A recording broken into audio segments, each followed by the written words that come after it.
Queens, 1984.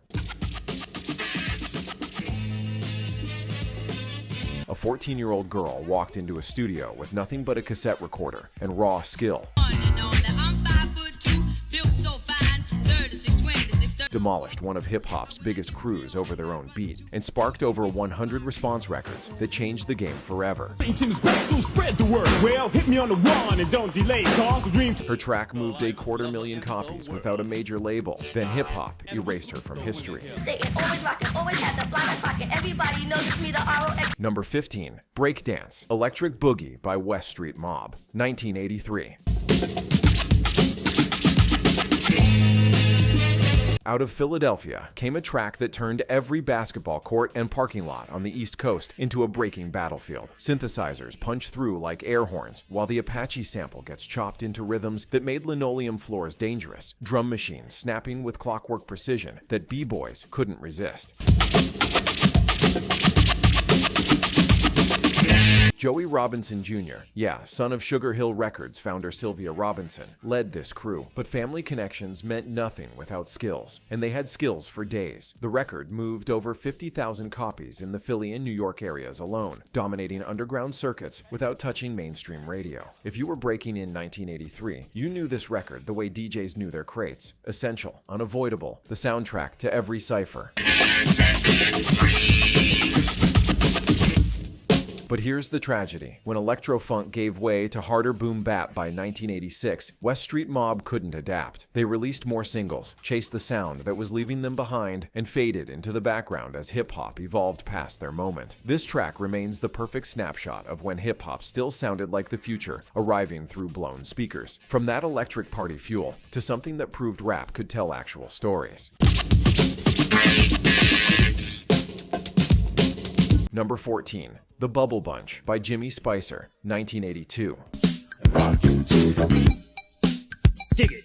Well, one day while everyone remembers Adventures of Super Rhyme from 1980, Jimmy Spicer came back 2 years later with this playful narrative track that felt like Saturday morning cartoons colliding with breakbeats. Production by Russell Simmons and Larry Smith mixed funk grooves with story-driven verses that stretched beyond simple battle raps, creating characters and plot lines over beats that sounded way ahead of their moment. Spicer was one of the first MCs to really stretch storytelling in hip-hop, treating the microphone like a novelist treats a page, building worlds instead of just flexing rhymes. The track got decent rotation on New York stations like WHBI and WBLS, but timing killed it. By the time it hit the streets, harder sounds from Boogie Down Productions and Just Ice were taking over, making Spicer's lighter touch seem outdated overnight. He influenced everyone from Slick Rick to Fresh Prince with his narrative style, proved that hip-hop could be more than just battle raps and party anthems. But commercial success never matched his artistic innovation, and the Bubble Bunch became a forgotten blueprint for the storytelling revolution that came after. That showed narrative innovation, but West Coast representation brought pure party energy. That they never tried, or I had never seen a bubble free. Number 13. The Dream Team is in the House by LA Dream Team, 1985. They're here. The Dream Team is here. Oh, yes. Ladies and gentlemen, this is what West Coast hip-hop sounded like before N.W.A. changed everything. This crew out of Los Angeles, Rudy Pardee and Chris Snake Wilson, dropped one of the most infectious party anthems of the mid-80s with production that brought that signature electro sound and a hook that could get any crowd bouncing. The Dream Team is here. They were regulars at the Radio Club where Uncle Jam's Army held court, building their reputation one block party at a time. The record sold approximately 15,000 copies independently, which was serious numbers for a West Coast crew in 1985 when the entire industry still thought hip-hop was an East Coast phenomenon. The Dream Team is here. Oh, yes, they're here. They tried to follow up with Rockberry Jam and other singles, even landed an MCA deal in 1986. But watch what happened. By 1987, the electro sound was dying and gangster rap was rising, and the Dream Team's party vibes couldn't compete with the streets. They'd helped prove LA could do hip-hop, built an independent label, released other artists' music, including JJ Fad's first single. But their moment passed as quickly as it arrived. While they kept it upbeat, the next crew showed up in medical scrubs with something completely different. Number 12. Surgery by world-class Wreckin crew, 1984. before Dr. Dre became the most important producer in rap history. He was spinning records for this electro-funk outfit that rocked matching medical scrubs and prioritized synthesizers over samples. Surgery was their breakout single, a bouncy, keyboard-heavy track that dominated West Coast clubs and Skateland DJ sets with production that showcased Dre's early genius. Secret 7 days a week, he's on call. The track featured clientele on vocals while Dre worked the turntables, creating sounds that felt futuristic even when they were happening. The Wreckin crew moved approximately 50,000 copies of their independent releases through Crew Cut Records and Macola distribution, building serious buzz in Southern California. But here's the twist. When Dre left to form N.W.A. in 1986, that was curtains for the group's relevance. Years later, Dre would try to erase this era from his history, embarrassed by the glam outfits and electro sound that felt too soft compared to gangster rap's harder image. Listen to Surgery now, and you can hear the seeds of his production brilliance, even wrapped in all those 80s synths and drum machines that he'd later pretend never existed, from that polished studio sound to something raw and unfiltered from the Bronx. LA is the place for you to be. Number 11, Funkbox Party by Masterdon Committee, 1983. This right here was the sound of New York City underground hip-hop before anyone tried to define it. Raw, stripped-down breakbeats with MC chants that kept parties moving without overthinking a single bar. The committee was actually a collective of Bronx DJs and MCs who rotated members depending on who showed up to the session, giving the track this authentic block party energy that studio groups couldn't fake, even if they tried. Funkbox Party became a street anthem sold mostly out of record shops in the Bronx and Harlem, and you'd hear it blasting from boomboxes all summer long in 1983, like a neighborhood anthem. But without a consistent lineup or major label backing, the Masterdon Committee couldn't capitalize on their underground buzz, and by 1984, they'd scattered to various other crews and day jobs. This track remains the perfect snapshot of Bronx hip-hop at its rawest, when hip-hop was still something that happened in parks and basements instead of studios, before anyone thought about making it a career that showed the streets, but the next crew had major label distribution and still couldn't break through. Number 10, A Fly Girl by Boogie Boys, 1985. And I've got a fly girl. Harlem's Boogie Boys came correct with this up-tempo tribute to the ladies that mixed old-school rap cadences with newer production techniques, emerging in the mid-80s, honoring hip-hop's past while pushing toward its future. The group, Romeo JD, Lil Raheem, and Boogie Night, were signed to Capitol Records, giving them distribution most underground crews could only dream about, actual promotional muscle behind their releases. It's the girls who please the Gemini, Scorpio, and yes, Pisces. A Fly Girl peaked around number 15 on the R&B charts and moved approximately 100,000 copies, making it a legitimate hit by any measure of the era. But follow-up singles like Rap Ain't No Thing couldn't match that success, and here's where it gets tragic. The Boogie Boys represented that transition moment in hip-hop when the culture was going mainstream but hadn't figured out how to sustain careers beyond one or two singles. They had talent, major label backing, chart success, and it still wasn't enough. They fell into the gap between underground respect and mainstream longevity, leaving A Fly Girl as proof that sometimes even doing everything right isn't enough to survive the shift. Still vibing with us? Drop your favorites so far in the comments. Let's see if we agree. From Capitol Records machine to something that never got an official release at all. Talk. A fly girl, a fly girl, a fly girl. Number 9, Lesson 2, The James Brown Mix by D and Steinski, 1984. This wasn't a traditional hip-hop track. This was art disguised as a DJ lesson. Production duo Steve Stein and Douglas Del Risco created a masterclass in sampling and turntable technique that influenced producers for decades, but never got commercial release due to copyright issues that made it too dangerous to press. What's up, Doc? Cha-cha-cha. Forward, back, Lesson 2. Stitch together James Brown breaks, comedy records, sound effects, and vocal snippets into a layered collage that essentially wrote the blueprint for sample-based production. Every element flowing into the next like a documentary about funk itself. It circulated through DJ networks on white label pressings that became holy grails, tapes passing from producer to producer like forbidden knowledge, because it was never officially released. There's no sales data, but here's what matters. Its impact on hip-hop production is undeniable. Brown. Everyone, from Prince Paul to the Bomb Squad, studied these lessons like scripture, understanding that hip-hop could be as artistically complex as any other musical form. D and Steinski created 3 lessons total, but Lesson 2 remains the most celebrated, an underground masterpiece that proved sampling was an art form, not theft. Gorgeous, pretty, fine girls, tourism around the world. Executive. Before we continue, if you're discovering these forgotten classics and realizing how deep 1980s hip-hop really goes, hit that subscribe button. We're bringing back the artists and tracks that built this culture, but got left out of the history books, dropping new documentaries every week covering the pioneers who deserve their flowers. That showed what hip-hop could be artistically, but the next track showed what women could do. Number 8, Funk You Up by Sequence, 1979. Released in late 1979, but blowing up through 1980, this was Sugar Hill Records' second release ever, right after Rapper's Delight, and it featured the first all-female rap group proving women could rock the mic just as hard as any man alive.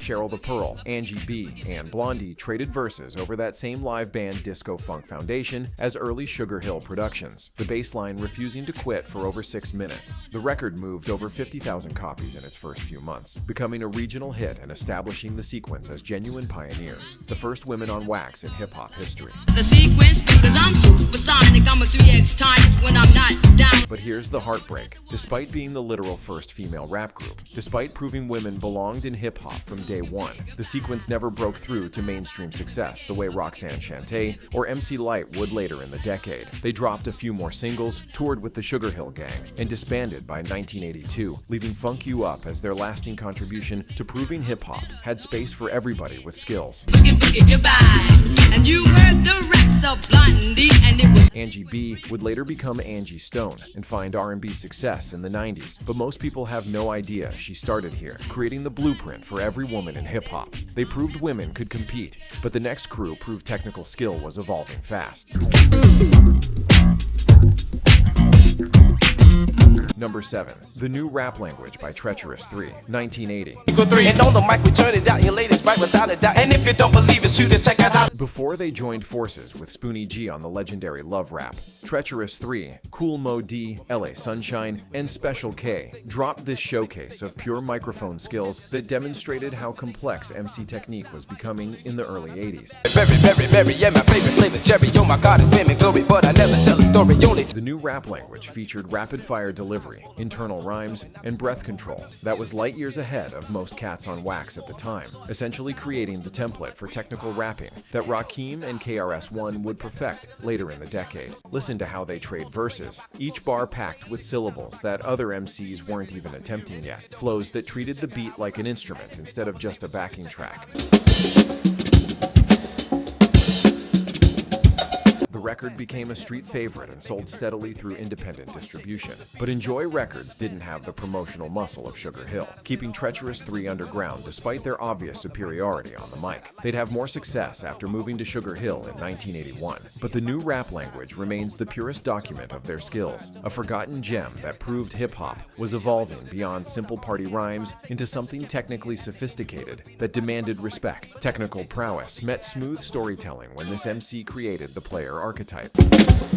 But then you got a lot of class, so rock around and make it fast. Super scoop party. Number 6, Spoonin' Rap by Spoonie G, 1980. She was crossing the street, she had a box with the disco beat, so I hit my brakes. Spoonie G was one of the smoothest MCs in the early game, and Spoonin' Rap showcased his storytelling ability and player persona over a funky groove that made it a favorite at parties and on radio in New York and Philly, like a romantic blueprint for the culture. Breaks the butter not all there. I missed a young lady by only a hair, and then I took him. Gabriel Jackson, that's Spoonie's government name, was actually related to the Robinson family that owned Sugar Hill Records, but he started on Peter Brown's Sound of New York label, before eventually moving to his family's operation, proving he could make it on talent alone. Spoon and Rapp established the romantic, smooth-talking MC archetype that Slick Rick and Big Daddy Kane would later perfect, Spoonie weaving tales of romance and street life with equal skill and that conversational flow that felt effortless. Turned off a box and put on my 8-track, and then I started rapping without no pull. The track influenced countless MCs with his storytelling approach, showing that hip-hop didn't have to be all battle raps and party rhymes. It could be seductive, personal, human. But despite being a genuine pioneer, despite creating a blueprint that dominated hip-hop for years, Spoonie G never achieved mainstream success, remaining a name that only true hip-hop heads remember, while his style lives on in countless artists who came after smooth romance met pure energy when these Bronx legends showed what synchronized crews could do. Hit the top of young ladies, I rock on. See, I was driving down the street on this. Number 5, Rockin' It by Fearless. 4,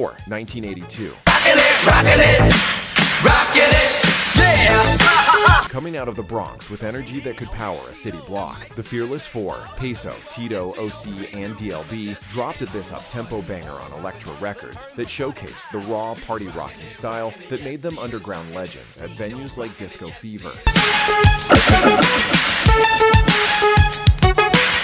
The group was originally called the Houdinis and built their reputation through synchronized routines and energetic performances that made them must-see entertainment in the early 80s scene, bodies moving like one organism on stage. Rockin' It featured production from Bobby Robinson and captured the Fearless Four's ability to control a crowd through pure energy and chemistry. See, it's rockin' it, we're all rockin' it, you should be rockin' it, rockin' it. The record sold around 30,000 copies and got significant airplay on New York radio, building serious buzz for a crew that should have blown up nationally. But here's what killed them. Elektra didn't really know how to market hip-hop in 1982. They were a rock label dabbling in rap without understanding the culture, and without proper promotional support, the Fearless Four couldn't break nationally, despite having the talent, the look, and the live show to compete with anybody in the game. Bronx energy met West Coast futurism when this producer brought alien sounds to hip-hop. What was your shot win? But we're much more better than we were back then. Number 4, Egypt by Egyptian Lover, 1984. My motherfucking name, Egyptian Lover. Out of Los Angeles, Greg Broussard brought a futuristic, synthesizer-heavy sound that defined West Coast electro-hop and made him a regional superstar, while the rest of the country was still catching up. Egypt was pure Roland TR-808 drum machine and synth bass. Egyptian Lover's robotic delivery and heavy vocoder use creating an alien soundscape that was perfect for West Coast skate parties and lowrider culture rolling through LA streets. The track sold approximately 40,000 copies independently on his own Egyptian Empire label, proving West Coast artists could build careers without New York's blessing or major label deals. The blueprint for independent hustle that would define West Coast hip-hop for decades. Female population, I can deal with that situation. I don't give a fuck about my reputation. Egyptian Lover influenced everyone from Dr. Dre to Ice Cube with his independent grind and electronic production style, showing that you could own your masters and control your destiny. But by 1987, the harder sounds of gangster rap were taking over LA, and his electro-funk approach seemed like a relic from another era, despite being only a few years old, proving how fast hip-hop was evolving and leaving pioneers behind. That showed West Coast independence, but Brooklyn brought something that sounded like hip-hop from outer space. So sweet, there's not another DJ on earth who can compete. Number 3, Jam on It by Newcleus, 1984. Brooklyn's Newcleus created one of the most infectious, futuristic tracks of the entire decade with this electro-hop anthem that combined vocoders, synthesizers, and breakbeats into something that sounded like hip-hop transmitted from another galaxy. Ben Cenac, also known as Cosmo D, led the group and produced this masterpiece built on a Roland TB-303 bassline that producers still study today, that bouncing pattern that gets stuck in your brain and refuses to leave. Jam On It peaked around number 56 on the Billboard Hot 100, serious crossover success for an independent hip-hop record in 1984, and sold approximately 200,000 copies worldwide. The track became a breakdancing anthem, a Skateland favorite, an international hit proving hip-hop could be commercially successful without compromising its core elements or selling out its sound. But Newcleus couldn't capture that magic again. Follow-up singles failed to chart, the group eventually dissolved as musical trends shifted toward harder sample-based production, and Jam On It became a perfect time capsule of mid-80s electro-hop at its peak, a track that still bangs at old-school parties and reminds us how creative and fun hip-hop used to sound before it got so serious. Which track has blown your mind so far? Drop a comment and tell us what you think. From futuristic fun to something that brought social consciousness years before it was fashionable. Number 2, Bad Times, I Can't Stand It, by Captain Rapp, 1983. To the sound that cries in the wind, the thought makes you cringe. He's dead and gone, you lost another friend. Before there was conscious rap, before hip-hop became overtly political with Public Enemy and Boogie Down Productions, there was Larry Darnell Glenn from Compton speaking truth about poverty and struggle over a haunting, minimalist beat. To have an able-bodied man apply for welfare. A city cries out, it's mass hysteria, one wounded. Bad Times was released on Saturn Records and featured Captain Rapp delivering social commentary with a straightforward, almost conversational flow that made the message hit even harder. Production that felt like the economic desperation he was describing. Sparse, cold, unforgiving. Who was young in age but old in sin. Gang banging, hanging, who was slanging the juice. The skunk was... The record became huge in the UK, moving over 100,000 copies overseas and influencing British hip-hop's development, while in America it got regional play, but never broke nationally despite obviously superior content. way to compensate a person's life, so great a fate. Heaven knows it can't go. Captain Rapp released a few more singles, but none captured the lightning of Bad Times, and he eventually left the music industry entirely, returning to regular life while his one powerful statement sat forgotten. This track proved hip-hop could address serious social issues years before it became fashionable. A forgotten pioneer of conscious rap who deserves recognition for seeing hip-hop's potential as protest music when everyone else was still making party records. That showed what hip-hop could say, but the number 1 track showed what a teenage girl could do. Many things are going wrong, who was singing for myself, this world is turning hell. Bad times. Number 1, Roxanne's Revenge by Roxanne Shanté, 1984. Every time that I know that I am saying something fresher in any category I'm considered. At only 14 years old, Lolita Shanté Gooden stepped into a Queen studio and demolished UTFO over the instrumental to their track Roxanne, Roxanne, creating the most famous answer record in hip-hop history and launching the Roxanne Wars that would spawn over 100 response records from coast to coast. Every time I do it, yeah, you know it is a mirror. I get on the beat as you. Roxanne's Revenge was recorded by producer Marley Marl and showcased a level of lyrical skill and confidence that most adult MCs couldn't touch. Roxanne flipping UTFO's disrespect into a masterclass of battle rap that cut deeper with every bar.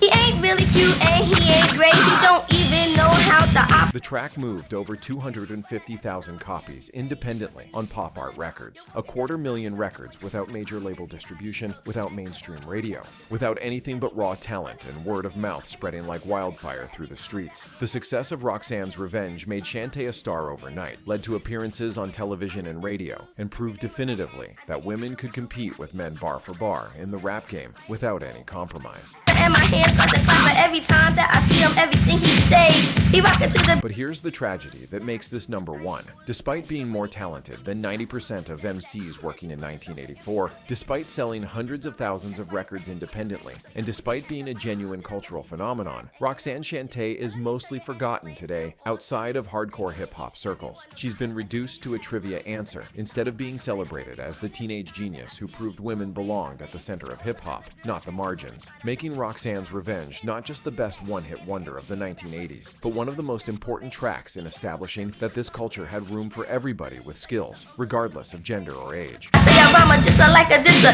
It ain't nothing you MCs when I miss them.